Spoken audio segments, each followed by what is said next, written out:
नहीं है। तो कहना है मास्टर साहब क्या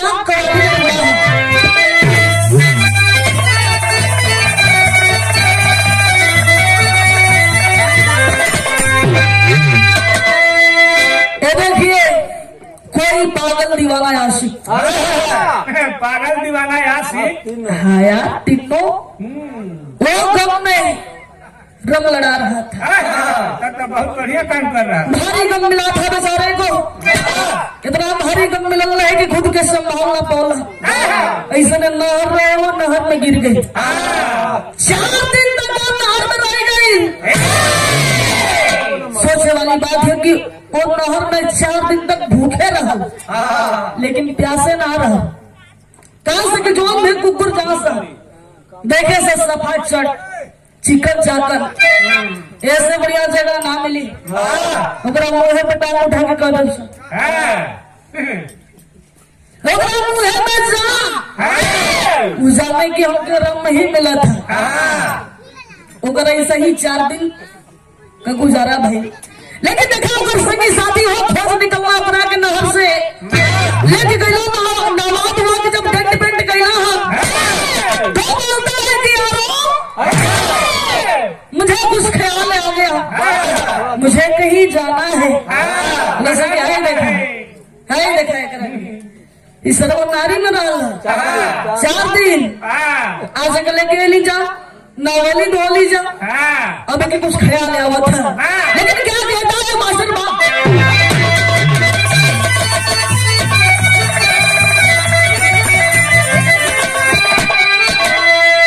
यही कहता है कि आज पीने की अरे आज पीने की अरे दावत है कि आज पीने की अरे दावत है शादी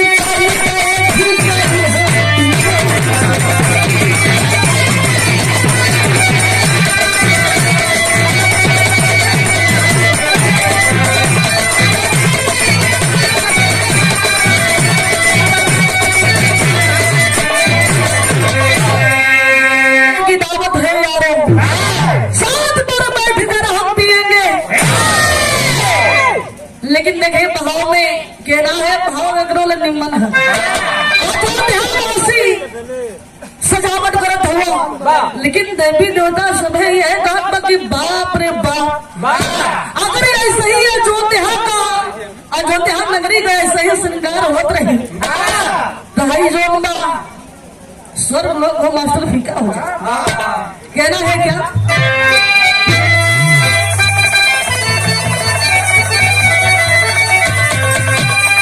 तो सूर्य से जब की अरे सूर्य से जब की अरे दीपक में तो सूर्य से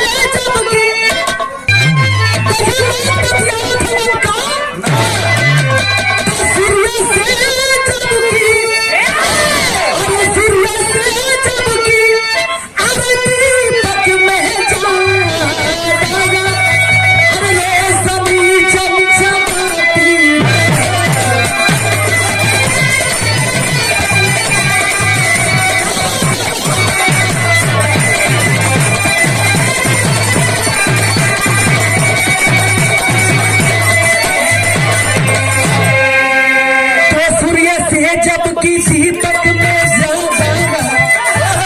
रोशनी चमचमाती रहेगी तो मिट जाएगा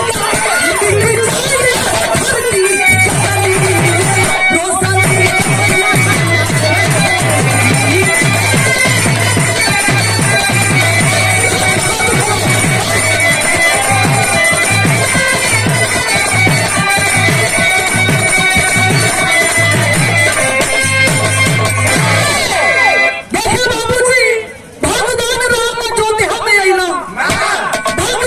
भगवान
लिया बोल जा लक्ष्मण गलो बाहर भैया बा 14 बरिस बनवा में लेकर आला का तोहर पेट नहीं भरल जे आपको भी बने में जाए के बात करत हुआ ना भैया लक्ष्मण ना जी हम देखा भैया के जवाब दे के पछतात हुआ ये हम गलत करत ही भैया के ऐसे जवाब ना देवे के चाहिए और लक्ष्मण जाई के भगवान राम के आगे हाथ जोड़ के तो भैया राम का लंबा शिकार खेलेंगे जहां मन होई ऐसे ही लक्ष्मण जी हां कहने के लक्ष्मण धनुष बाण के उठा लो और चल चलो सरजू नदी के किनारे यानी दोनों भाई सरजू नदी के किनारे शिकार खेले गए हो लेकिन इधर यहाँ देखा अयोध्या महलिया में कौशल्या कह गए सुमित्रा यानी तीनों जाने मिल गए सीता के ताना लगली जमारे ए सीता अरे ते जब से हमरा घर में आईली रे कौशल्या जी कहली ते जब से हमरा घर में आईली हमनी को भागे एकदम जड़ गई भाग में आग लग गई तो ऐसे हमार मांग जड़ गई तो ऐसे हमरा सोना नियम लइकन के से ज्यादा होई फिर दोबारा आप आके बलवा दे हे बाबूजी कामा मारत बाड़ी जा कि तोरा ऐसे रे हमरा सोना नियम लइकन के बनवास जाए के बड़न सीता जी यही बात पे गुस्सा हो गईली नाराज हो गईली और नाराज होके अयोध्या महल छोड़ देली कहाँ गई नहीं विवाह के अंत में सुने के मिली लेकिन देखे इधर हो बाबूजी जब भगवान राम या लक्ष्मण शिकार खेल के सांझ के बेला ये लग जाता बहन का गीत लगल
धनुष बाण के दहिना दौड़ के गई सीता माई के कोठरी के वो सीता माई का घर में ना आई भाई का पीछे लगा था सुना करनी से जाई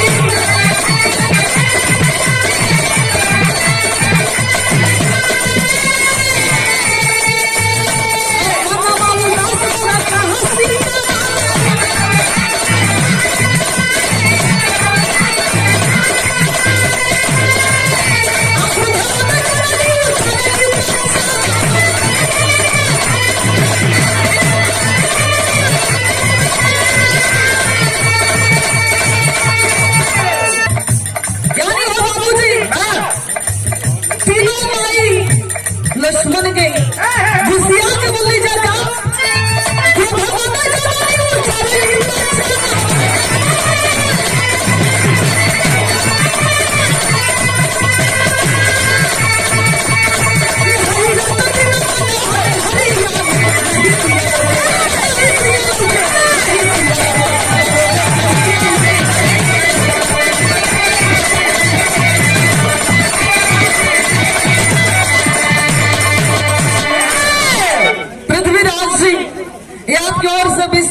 तीनों मतारी लोगन से कि माई सीता माई कहाँ मारी। तीनों जने खिसिया के कलेजा की लक्ष्मण खाली उड़ा तोहर माई है और हमने तोहर कुछ ना है जा तो जा तोहर माई भाग गई। माई भाग गई गई ना भैया उठ गई ना भैया राम के पास और भैया राम से सारी बात की बताऊंगा कि भैया सीता माई घर में ना है। तीनों माई लोगों से पूछ ली माई खिसिया के कलेजा की तोर माई भाग गई। भगवान राम गईला है जाके तीनों मतारी लोगन से पूछत हुआ तीनों जाने ओ राम के कलेजा के राम तुहार मन खाली मेहरारू ना बसेला तोरा बदे मतारी कुछ ना है।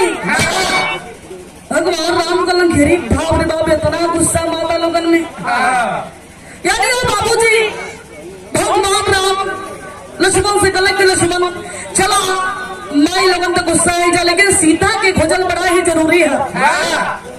और आप लोगन के पता है कि जब मेहरारू खिसियाली तो खिसिया के कहाँ जाइए ससुरा से खिसिया के कहाँ जानी नहीं है नहीं और मेरा उतना भागली तो पता ना रास्ते में धान नहीं ला यानी भगवान राम कल के लक्ष्मण सीता कहीं और ना नहीं हरे गई है अपना तब दोनों भाई हो बाबूजी तैयारी कैला और चल गए वही जनकपुरी में कैसे गीत लगा।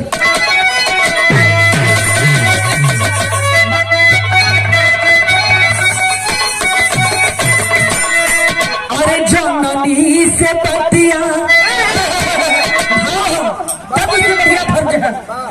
अरे जननी से पतिया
जनकपुरी में गैलन जा और राजा जनक के फुलवारी बगिया में रुकल हुआ। राम भगवान समझाओ तो कि लक्ष्मण मेहरारू जब खिसिया के नहीं हरे जाली अगर पीछे पीछे चल जाइबा मेहरारू का मन बढ़ जाएगी बास कर नदियां आ गई अगर इतने बताते हैं आ गई पृथ्वीराज स्वामी की सीता का कैसे मिजाज है मेहरारू खिसियाला में चल जाएगा बना नहीं हो कि हमारे पति परमेश्वर वो ले लिया हरिया डलिया और लेके टिकटॉक के बराबर कर दिया। बहुत लक्ष्मण जी कहा कि भैया ठीक बात जैसा आपको आज्ञा होके हम जात बनी महल में देखत पानी की सीता माई का मिजाज कैसन है। लक्ष्मण जी हो बाबूजी राजा जनक के महल में गई ना और जाके आवाज लगावत हुआ कि महल के अंदर कोई है महल के अंदर कोई है। उस समय महल में कोई नहीं था यानी राजा साहब न रानी कोई नहीं था यानी महल के सदस्य लोग नहीं थे लेकिन नौकर चाकर थे और वही नौकर चाकर में एगो दासी भी रहल जो दासी का नाम रहल किनकिनी नया नया वैकेंसी में होकर भर्ती रहल वो दासी आवाज को सुनी है और आवाज के इतना दिया कि भाई के है के पढ़ा नियम चिटिया था चल के देखी था वो किनकिनी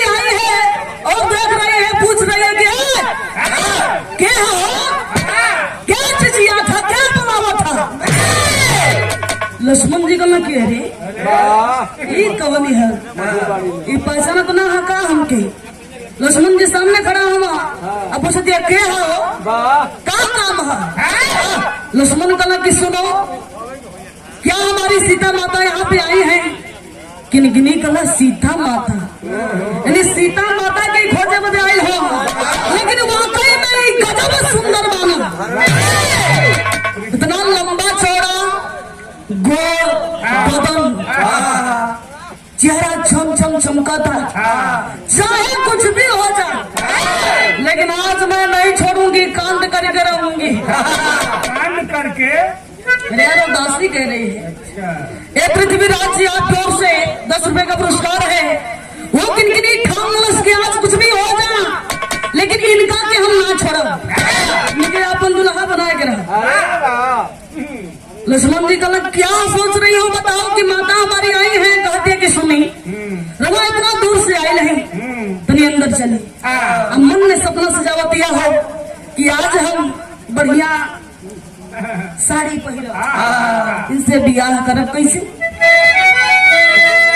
स्वागत सम्मान समारोह भी होता रहेगा, बिना से ध्यान न हटे। वो दासी सोच रही है कुछ भी हो जाए, आज इनके अपन दुल्हा बना के रहो, आज हम नया साड़ी पहनो और का पहनू कमर में कर धनी, पाँव में पैजनी, लाली बाली बिंदिया सब सजा के इनके आज एकदम अंदर मुंह कर देना। यही कह रही है क्या?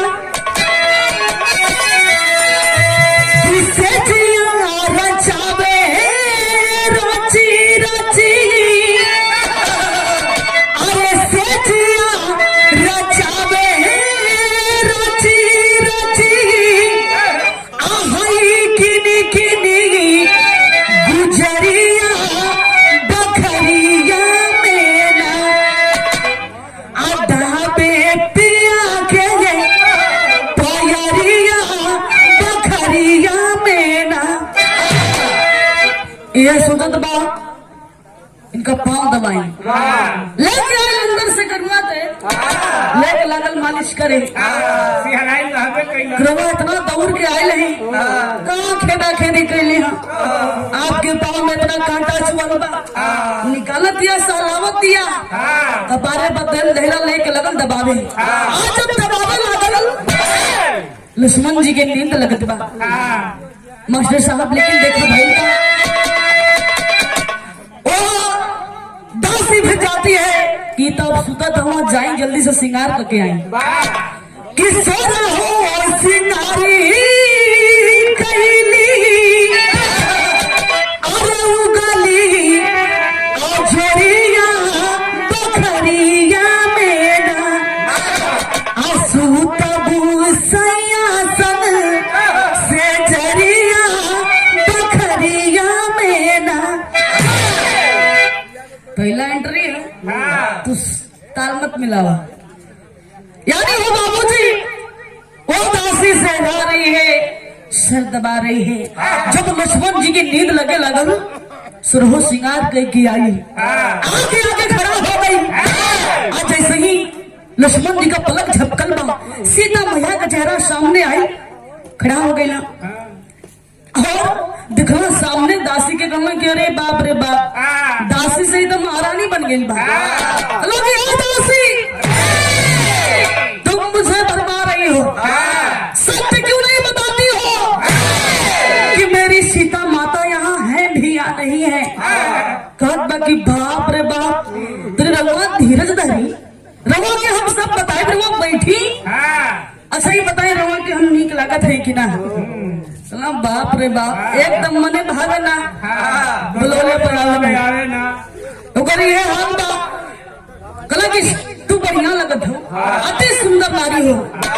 कला कि ठीक बा, रघुआ के हम सीता माई का पता बताई, लेकिन हमारे वो शर्त बा। कला शर्त बा, कला ठीक है, जो भी तुम्हारा शर्त है मैं शर्त को मंजूर करता हूँ, बता दो मेरी माँ कहाँ है, मैं व्याकुल होता जा रहा हूँ।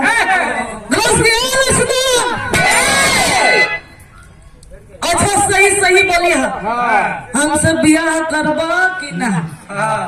लक्ष्मण जी तब दबा के खड़ा हो गया कि बाप रे बाप है तू कौड़ी का लौड़ी भाई हमसे दिया करे चला लिहा दो कौड़ी का लौड़ी ये हमसे दिया करी खलगे है दासी पागल नारी मैं यहाँ पे अपनी माँ को ढूंढने आया हूँ और तुम शादी करना चाहती हो यानी धनुष मार के उठाओ लक्ष्मण जी चल दिला वहां से लेकिन देखिए वो दासी किनकी सोच रही है कि हमारे प्रेम प्रस्ताव के ठुकराए लक्ष्मण बढ़िया ना कैला अगर तू हमार ना होना तो हम दूसरा का ना होते दे काली चंडी का एकदम भैंस बनौले हम आखिर में खून उतर गई बाकी आज इनका कि हम जान से मारा ऐसे तरीका नहीं है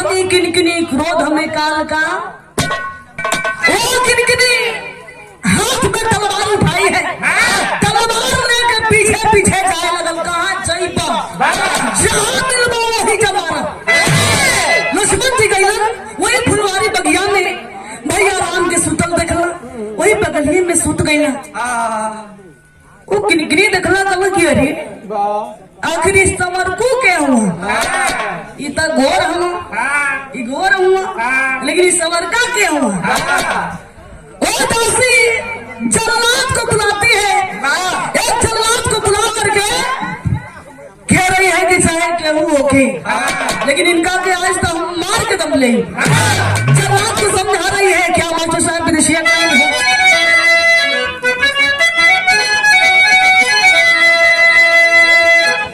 कर में उठा के चलल अखिनी किनी तलवारिया हो साथ में जल्लाद लेके गैली फूला बरिया टूटल पार भारी आए हिम्मतिया की मारी ही नारी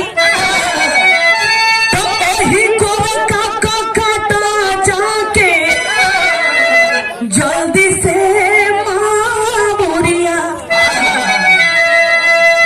देखिए बाबूजी जल्लाद को बुलाई है समझा रही है क्या जल्लाद जो और जाके वो जो समरका के बगलिया में गोरका सुतल हुआ जाके उनका गर्दन काट दे वो जल्लाद कांपने लगा कि दासी तुम क्या कह रही हो अरे जिसे मारने को कह रही हो वो दोनों राजा साहब के दामाद है वो दोनों दामाद है राजा साहब की और तुम उसे मारने की बात कर रही हो मैं अगर उसे मार दूंगा तो भगवान राम हमें ना छोड़ी है दासी कलश की नहीं नंदा लेते आई ना सरफी खजाना जल्लाद के थमौला लाश में आता है जल्लाद और जाता है लक्ष्मण जी का गर्दन काट दिला गर्दन कट गई हो बाबूजी जल्लाद गर्दन के काट के लक्ष्मण जी का फरार हो गई फरार हो जाता है वो दासी आती है महल में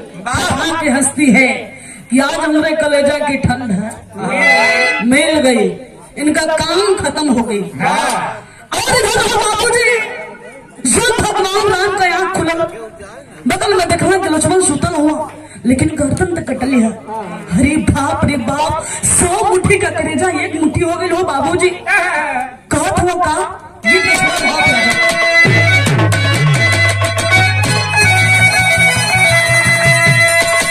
कि हमारे भैया हो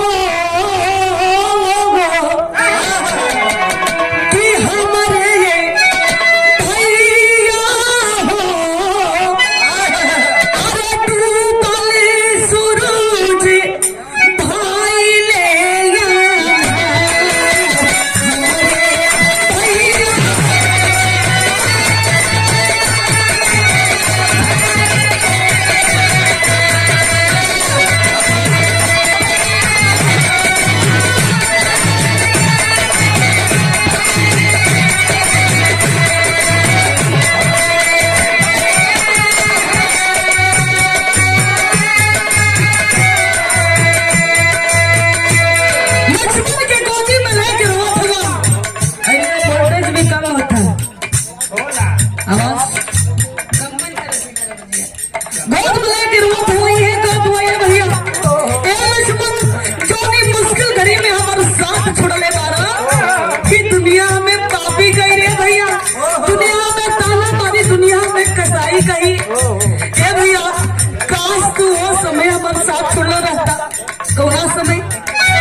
लेकिन वो था कि भैया दुनिया में कसाई कही।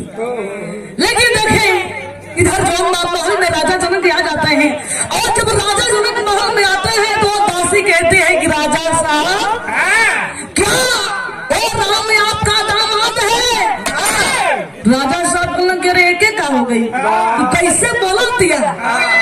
कहला कि ओ दासी मेरे दामाद का नाम सम्मान से लो। मतलब वारे दामाद कैसा सम्मान? अरे जिसे आप भगवान समझते हैं वो भगवान नहीं है, वो पापी है, कसाई है। कहला कि ए दासी ये तुम क्या कह रही हो? आखिर भगवान कैसे कसाई है? कहा बाकी सुनी, जब समय आपके बेटी सीता के राम घर से भगोला वो समय लक्ष्मण भी जौनबा पीछा यानी पीछे पीछे अला सीता जी के खोजे बदे, यानी ये राम भले आपकी पुत्री को भगाया है। और जब लक्ष्मण अला तो लक्ष्मण के भीरा और फुलवारी बगिया में लिया के गर्दन काट दिलस, यानी ये राम पापी है। राजा साहब त्रिया चरित्रम नहीं बोला जाना, वो दासी यानी वो त्रिया के बाप में आ गईला और समझ गला कि ये बात सत्य है, यानी हमार सीता भी अयोध्या ना आई, न जाने कहाँ चल गई बाड़ी, यहाँ भी ना आईली, कहाँ सीता हमारी पुत्री चली गई है, ये राम जरूर भगाया होगा। और राजा साहब मन में इतनी विश्वास रख के ढेर सारे जल्लादों को बुलाते हैं। जल्लादन के बुला के कहना किया जल्लाद मेरे आदेश का पालन करो, गीत है।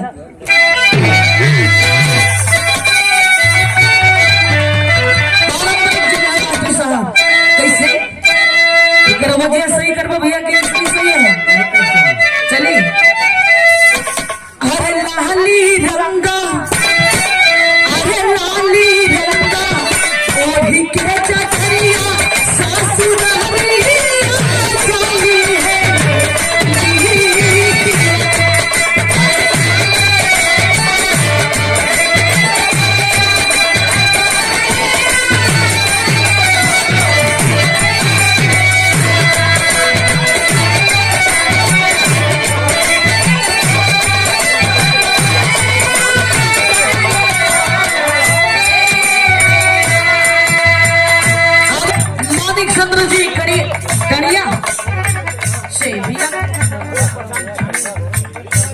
और क्या देते हैं?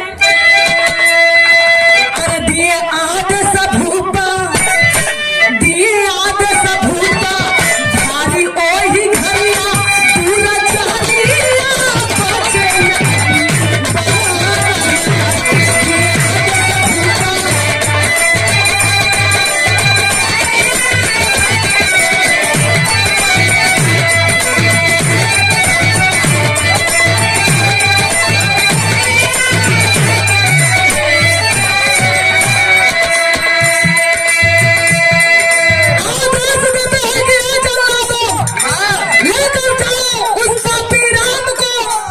किसी घनघोर वन में उसकी गर्दन काट देना, जैसे वो लक्ष्मण का गर्दन काटा है। जनक पठाने ले जा पापिया,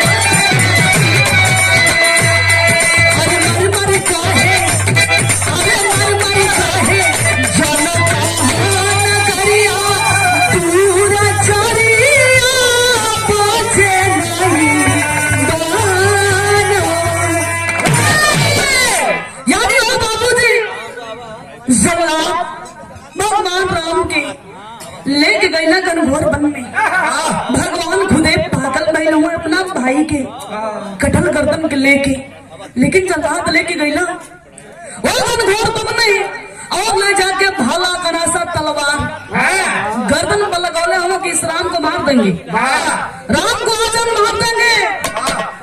लेकिन देखिए वही में से वो जल्लाद बोला था कि राम आखिरी इच्छा है तो बता दो, उसे हम अवश्य पूरी करेंगे। क्या विडंबना है बताइए, समय बलवान। आज भगवान से एक जल्लाद आखिरी इच्छा पूछ रहा है, लेकिन भगवान गला के जल्लाद मुझे कुछ वक्त दे दो, ज्यादा नहीं चाहिए, क्षण भर का वक्त दे दो, और बाकी हमें से ज्यादा कुछ नहीं चाहिए, मेरी आखिरी इच्छा यही है। जल्लाद समझ गया, तलवार भला गणासा के हटा लेना, हथियार यानी हटा लेना।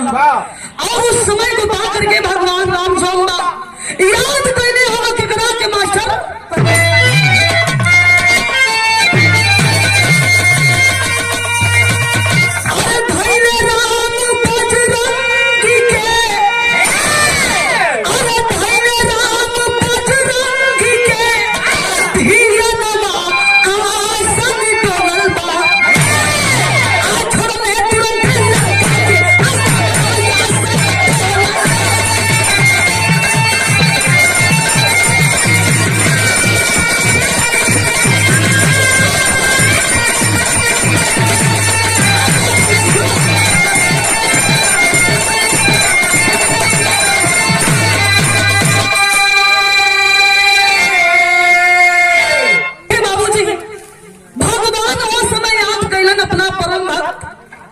हनुमान की हनुमान के याद करना, हनुमान जी देखलन कि हमारा प्रभु संकट में हुआ, तुरंत लंका के स्थान छोड़ के हनुमान जी गैला का अयोध्या में बैठ का ताली होनी चाहिए। इनका मास्टर साहब की भाषा अलग है, लेकिन देखिए हनुमान जी क्या गैला पहुंचे कभी प्रभु के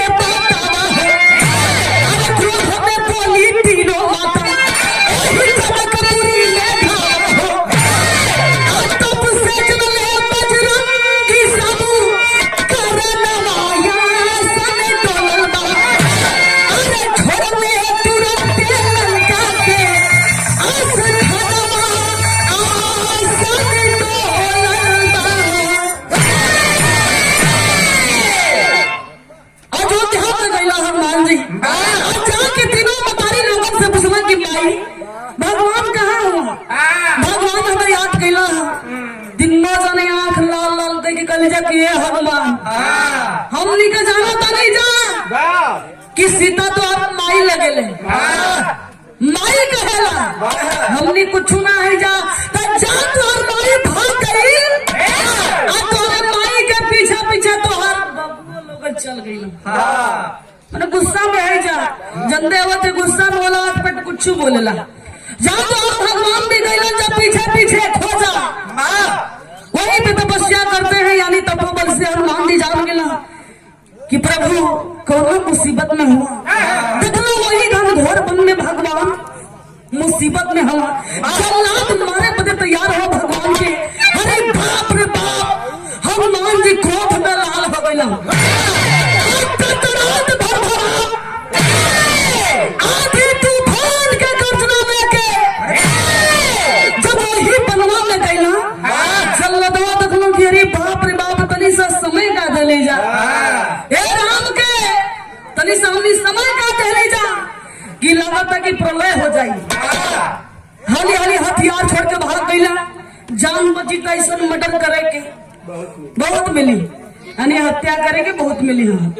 जल्लाद भाग गईला और हनुमान जी गई ना प्रभु से जाके मिलत हुआ, प्रभु के प्रणाम कैला और प्रभु से पूछत हुआ कि भगवान आपका ऐसा दिन दशा कैसे हो गई। भगवान राम गला हनुमान समय बलवान होले, समय के बस में बानी हम। हनुमान जी कहा कि आप समय के बस में बानी प्रभु, लेकिन ये बताएं कि लक्ष्मण भैया कहाँ हुआ, लक्ष्मण भैया भी तो आपके संग में आए रहे। भगवान राम जी बतनी बतिया के सुना, अखिया से हो बाबूजी झरझर झरझर आंसू के धार बहे लागल, कल ये हनुमान लक्ष्मण अब ये दुनिया में नहीं खा। अरे बाप रे बाप, ये बात के सुनना हनुमान जी कलेजा फटत बा, लेकिन कैसे हूँ अपने आप के समझावत हुआ, रोकत हुआ, अब भगवान के धीरज बतावत हुआ कि प्रभु जो होना था सो हो गया, होने को कौन डाल सकता है। लेकिन लक्ष्मण भैया का लाश कहाँ बा? लाश जहाँ भी होके लाश का दाह संस्कार कई जरूरी है। और हनुमान जी का मिला अलग लाइन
लाश जली प्रमाण मिलता है कि मेहरारू का कमर का हड्डी मर्दाना लोग का सीना का हड्डी जल्दी ना जरेले हड्डी बची सीना का हड्डी बचल वो हड्डी के हनुमान जी उठाओ वो हड्डी का माला बनाई के भगवान राम के गले में डाल देना।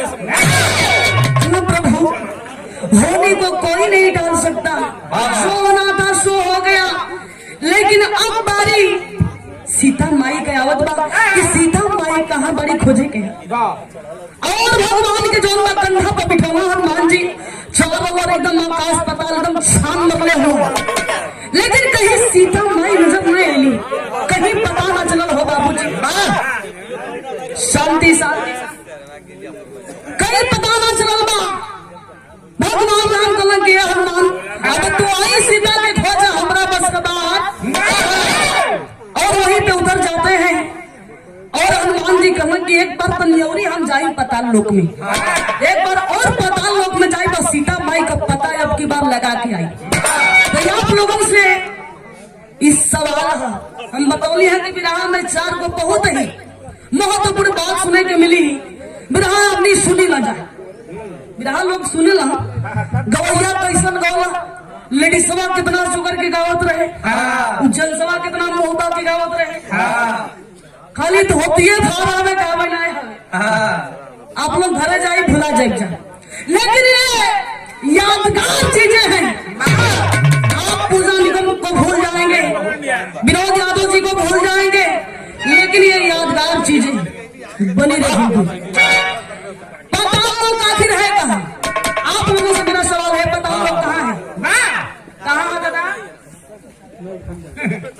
क्यों कि ना पता है? तो पाताल लोक कहाँ है?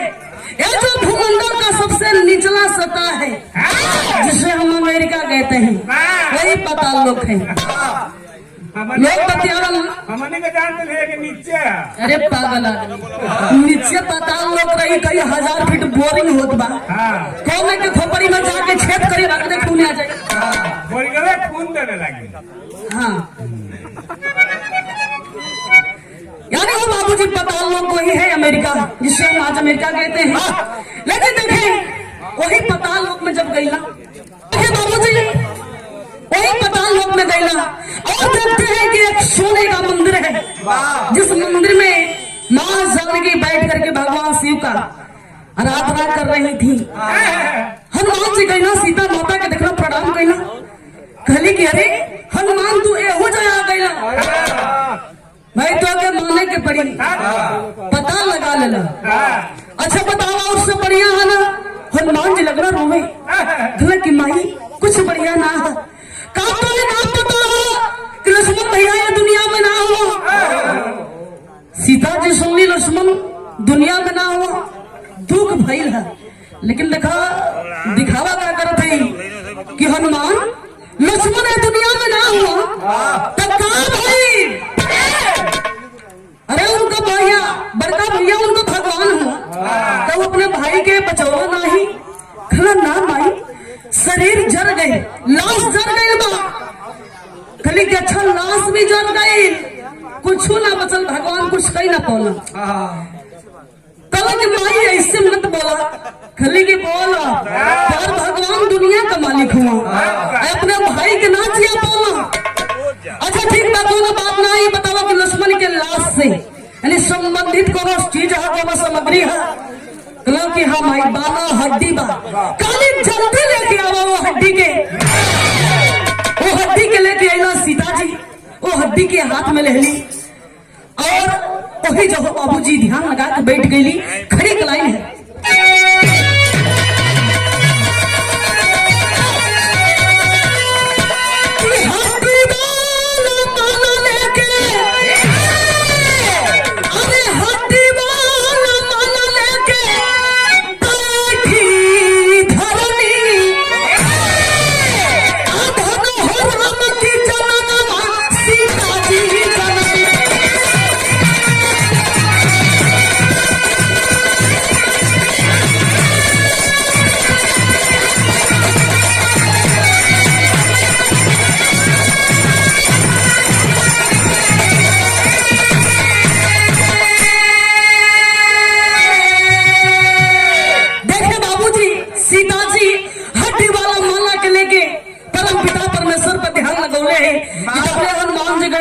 अब भगवान राम के भी लेके चली आई ना, वही पाताल लोक वही मंदिर में आंख मूंद के बैठा रहे, लीन है और वो हड्डी हाथ में है।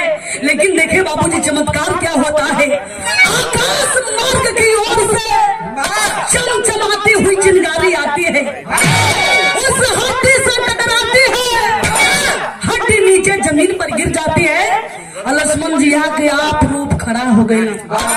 यानी यही जो हो गई लक्ष्मण का दूसरा जन्म अवतार, आप रूप यहाँ के खड़े हो जाते हैं। भगवान राम लक्ष्मण की जीवित देखना, गले लगा के लगना रोवे कि भैया हो भैया तू कहाँ चल गए हो भैया। सीता जी बगल में खड़ी है, कहले कि ओह अब आही आवतिया, ओ मेरा ना बुझाइल, जो तेरा भाई का गर्दन कट गई। कहला कि सीता शर्मिंदा है, समय के सब अपना बस में ना कपावेला, समय बल्कि सबके अपना बस में करेले। आज तोहर समय बात तू बोला बू, कहली कि ना बोलत ना आई, वह तोहर शक्ति के ललकार थी, तो शक्ति कहाँ गई। खैर देखे भाई के गले लगा गई, रोत हलो और भगवान राम कहला कि सीता ऐसे बोला मत, बल्कि मांगे के तो हमसे वरदान मांगला। कैसे?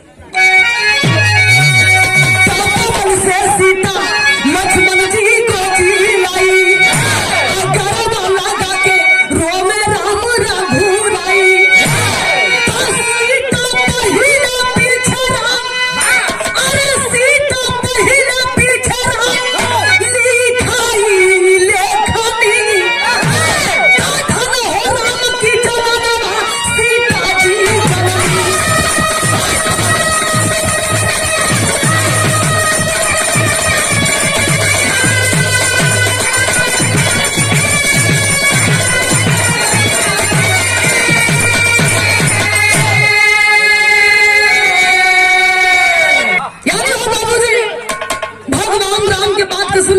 जी कहली कि वरदान मांगला, तू हमें वरदान देना, तोरा बस के बात ना हो। कहला ये सीता हमके लज्जित मत करा, वरदान मांग के तो देखा। कहली कि ठीक है तो सुना, तो से हम मांगत है या तू देवे के तैयार हो जा। कहली कि सुना, आज के ही दिन से तोहरे नाम के आगे हमार नाम लिखाई, यानी आगे सीता पीछे सीताराम शब्द का उत्पत्ति, यानी आगे सीता पीछे राम, सीताराम सीताराम सीताराम शब्द का उत्पत्ति हो गई। वरदान के मंगली कहले कि ठीक है ऐसा ही होगा, ये वस्तु जाओ, आज के बाद से तुम्हारा नाम जो है रटा जाएगा। लोग कलयुग में सीताराम सीताराम कह के मंदिर पे जाप करेंगे, भजन भाव करेंगे। लेकिन देखें हो बाबूजी, पाताल लोक नगरी के मालिक राजा हंस जी आ जाते हैं। राजा हंस जी जो पाताल लोक के मालिक थे, यानी सीता जी का चाचा जी रहा। राजा हंस जब रहना और देखलो सीता के सामने भगवान राम खड़ा हो, अब भगवान मनावन करे लगना के सीता अब तो आपके चाचा श्री भी आ गए और मैं चाहता हूँ कि आप मेरे साथ अयोध्या में चलिए। सबका जौन भइल तौन भइल। सीता जी गुस्सिया गई, कहले कि बाप रे बाप, खबरदार जाए के नाम मत लिया। अगर तू बढ़िया रहता तो क्या की मैं सोच के कुत्ता ना मरती। देखा जब मेरा रू खिस गई है यह बोलिए क्या कि मैं सोच के कुत्ता ना मरती, कुल तोहरे कारण होता। कहले कि ना सीता हमरे कारण ना होता। अरे चला मतारी है, बड़ है लोगन, जौन कहले जा चला तू अब हमारा साथे चला। कहले कि ना जाए, कुछ भी हो जाए हम ना जाए। राजा हंस भी मनावत हो कि बिटिया ससुराल चाहे जैसा भी हो, गुजारा वहीं पे होता है। तू अपने पति के साथ अपना ससुराल में जा। कहली बारे चाचा तोरों के भारी हो गई, लेकिन ठीक बारे चाचा हम जाई, एक के शर्त पे हम जाई। जब लक्ष्मण कही था, जब लक्ष्मण जी की ओरी देखली है तो लक्ष्मण का ध्यान सीता जी के बगल में रहा। और बगल में कौन थी? बगल में राजा हंस की लड़की थी जिसका नाम था चंद्र ज्योति। होता क्या कि चंद्र ज्योति हंस जी के राहनी छोकरिया सीता जी का रात दिन पूजली पायरिया। चंद्र ज्योति लखन के, अरे चंद्र ज्योति लखन के पगली सुंदरी धरनी हो राम की जनवा सीता जी जानी।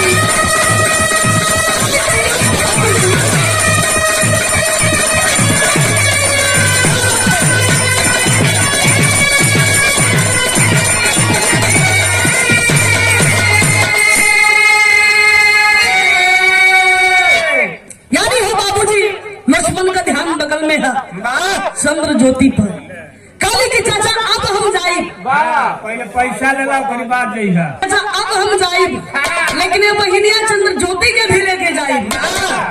पगली एकरा के कहले के जब अगर शादी हो अपने ससुराल में जाई, कहले चिंता मत कर, कुल्ली हो जाए, यही जब कुल्ली हो, यानी वही लक्ष्मण का कलाई पकड़ ली है और चंद्र ज्योति का कलाई भगवान शिव के सामने भगवान के मंदिर में चंद्र ज्योति का विवाह करा दिली लक्ष्मण से।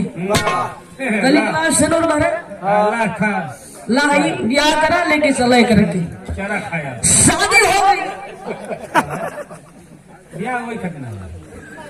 शादी भाई अपना दुल्ही के लेके अला। अब भगवान राम के साथे सीता जी भी अली तो शादी संपन्न, यानी वही जब भई लक्ष्मण का दूसरी शादी। सारा बात आप लोगों के क्लियर हो गई। हुई सीता पाताल लोक खोज, सीताराम शब्द की उत्पत्ति, लक्ष्मण का दूसरा जन्म, लक्ष्मण की दूसरी शादी। और इनके दिमाग में भूसा भरल बहुत अगर सुखो भरल बा। तो आखिरी लाइन समाप्त है कि जय जयकार गुरु जद्दू जी।